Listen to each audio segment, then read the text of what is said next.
And first here is from HBCU Digital. How are you going to celebrate getting the 100-200 double? Well, I'm going to celebrate, but I still got the trial, so still got to focus on that. But I'm going to be celebrating. And how meaningful was it for you today to double up on that 100 and 200? Definitely meaningful, especially since my indoor didn't go as well as planned. My coach just told me that I've been ready to run and that I just need to go out there, focus, and execute. Eric Bull of DISTAT asks, how encouraging is it to run 10.74 ahead of the trials? It's very encouraging because it puts me in a good position going into trials. Another question from HBCU Digital. They want to know what's on your playlist to get hyped up. It's a bunch of everything. I listen to a whole lot of everything before I start a run.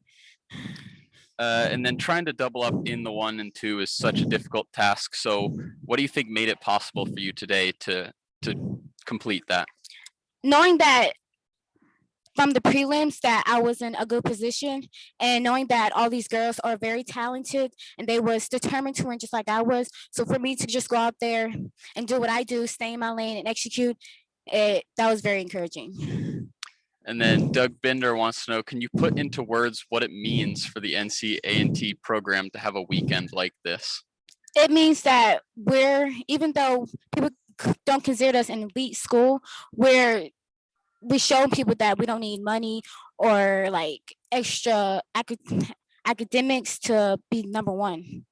And then HBCU has a follow-up to that, which is, do you think your performance on top of the men's performance does something for HBCUs as a whole? Yes, it shows us that we can definitely do it if you go out here and put your mind to it.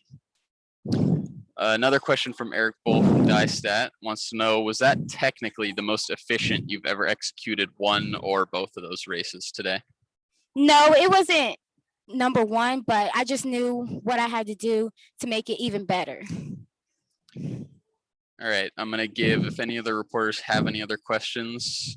Okay, Ashley Coleman says, can you take us through what that last 60 meters of the 200, at what point did you know you would take the win away from the defending champion? The last 60, I just knew that I had to keep focusing on my lane, even though I knew Tamara was right beside me and was pushing just like I was. I just had to stay disciplined and patient and just keep pushing all the way through. And then Ashley Coleman also asks, do you have a message to your supporters? Yes, keep pushing, keep driving, because no matter what, you're going to make it. Perfect.